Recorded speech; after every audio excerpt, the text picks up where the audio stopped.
السلام علیکم defence lovers friends, defence updates میں پاکستان آرمی میں ہونے والی دو بڑی اپوائنٹمنٹس کی خبر پر بات کریں گے۔ جاپان کی فلپینز میں ایئر کرافٹ ڈپلائمنٹ، ترکی کے S-400 surface to air missile system سے متعلق اپڈیٹ، یوکرین کے لیے ترکی کے گائیڈڈ راکٹس، قطر کی آرمرڈ وہیکلز کی ماڈرنائزیشن، ساؤتھ کوریا، یوکرین اور برطانیہ سمیت دیگر اہم بین الاقوامی دفاعی خبریں بھی اس ویڈیو میں شامل ہوں گی۔ So let's start.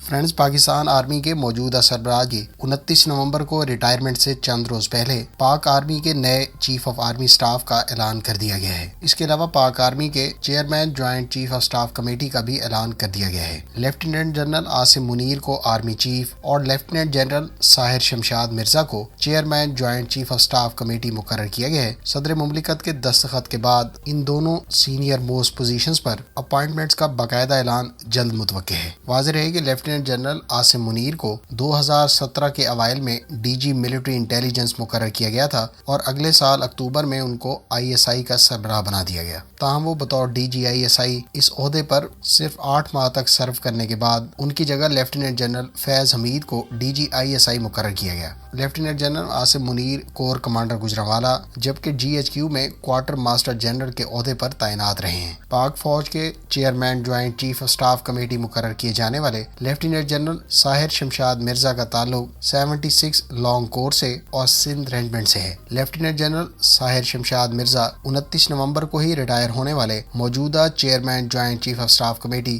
General Nadeem Raza کی جگہ لیں گے۔ اس سے پہلے لیفٹیننٹ جنرل ساحر شمشاد مرزا بطور ڈائریکٹر جنرل ملٹری آپریشنز بھی تعینات رہے ہیں۔ واضح ہے کہ وہ GHQ میں سابق آرمی چیف جنرل راہی شریف کی کوڈ ٹیم کا حصہ تھے، جس نے قبائلی علاقے شمالی وزیرستان میں کالعدم تحریک طالبان پاکستان کے خلاف آپریشن کی نگرانی کی اور اس دوران مسلح افواج کے درمیان کوارڈینیشن گروپ میں کام کرتے رہے۔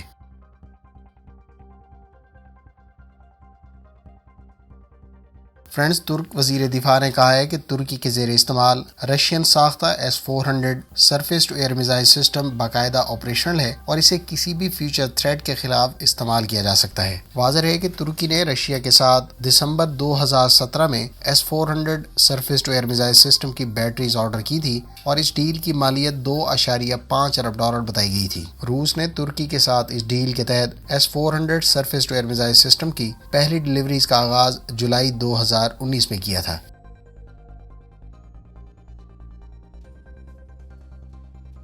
فرینڈز، ساؤتھ کوریا کے بارے میں اطلاعات ہیں کہ اس نے اپنے long range air defence missile system کو کامیابی سے ٹیسٹ کیا ہے۔ ساؤتھ کورین نیوز ایجنسیز کے مطابق اس long range air defence missile system کو بنیادی طور پر نارتھ کوریا سے درپیش میزائل تھریٹس کو ٹیکل کرنے کے لیے تیار کیا گیا ہے۔ Long range surface to air missile system کے نام سے جانے جانے والے اس ایئر ڈیفنس میزائل سسٹم کے بارے میں اطلاعات ہیں کہ یہ کوریا کے multi layer missile defence system کا اہم حصہ ہے۔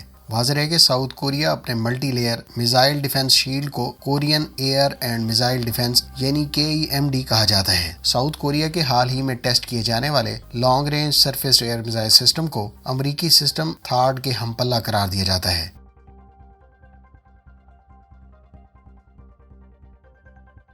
فرینڈز، یونائٹڈ اسٹیٹس کے ڈپارٹمنٹ آف ڈیفنس کی جانب سے یوکرین کے لیے مزید ملٹری امداد کا اعلان کیا گیا ہے۔ اس نئے امدادی پیکج میں یوکرین کے لیے additional national advance surface to air missile systems کی ڈلیوریز بھی شامل ہیں۔ امریکہ اس کے علاوہ اسمال آرمز اور آرٹلری سسٹمز بھی نئے پیکج میں یوکرین کو بہت جلد ڈلیور کرے گا۔ واضح ہے کہ امریکی حکومت کی طرف سے نئے امدادی پیکج کی مالیت $400 ملین بتائی گئی ہے۔ فرینڈز، امریکہ کی جانب سے اب تک یوکرین کو ٹوٹل $19.7 ارب مالیت کا عسکری ساز و سامان فراہم کیا گیا ہے، جبکہ امریکہ کی طرف سے 2014 کے بعد یوکرین کو دی جانے والی ٹوٹل عسکری امداد کی مالیت $21.8 ارب ہے۔ واضح ہے کہ اس $21.8 ارب میں سے $19 ارب سے زائد مالیت کی عسکری امداد یوکرین جنگ کے آغاز کے بعد سے دی گئی ہے۔ حالیہ پیکج میں national advance surface to air missile system کے علاوہ high speed anti radiation missiles اور 200 پریسیشن گائیڈڈ 155 ملی میٹر کے آرٹلری راؤنڈز قابل ذکر ہیں۔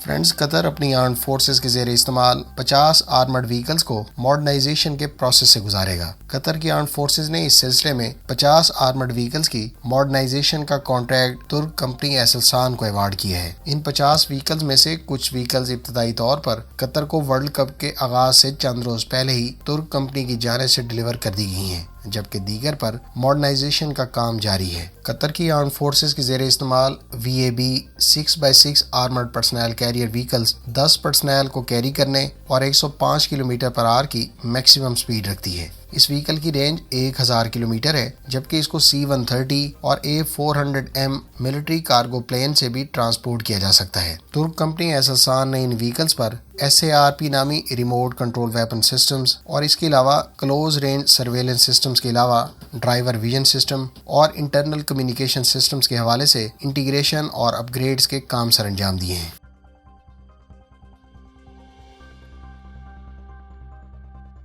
فرینڈز، جاپان کے بارے میں اطلاعات ہیں کہ اس نے اپنی ایئر فورس کے زیر استعمال 2 F-15J طیاروں کو فلپینز میں ڈپلائی کیا ہے۔ اس ڈپلائمنٹ کے سلسلے میں جاپان کی ایئر سیلف ڈیفنس فورس نے اپنے 60 پرسنل کو بھی فلپینز ڈپلائی کیا ہے۔ جاپانیز ایئر فورس کے 2 F-15J طیارے اور یہ 60 پرسنل فلپینز کی کلارک ایئر بیس پر 11 دسمبر تک ڈپلائیڈ رہیں گے۔ جاپانیز آفیشلز کے مطابق اس ڈپلائمنٹ کا مقصد ایک جوائنٹ ٹریننگ پروگرام ہے جو فلپینز کی ایئر فورس کے ساتھ کنڈکٹ کیا جا رہا ہے۔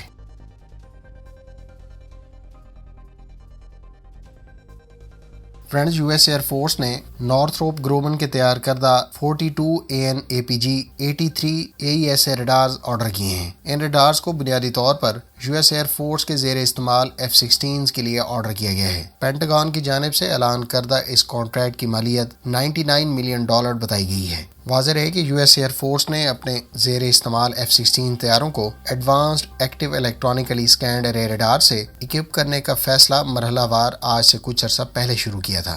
حالیہ کانٹریکٹ کے تحت یہ ریڈارز US ایئر فورس کو 31 جولائی 2025 سے پہلے ڈیلیور کیے جائیں گے۔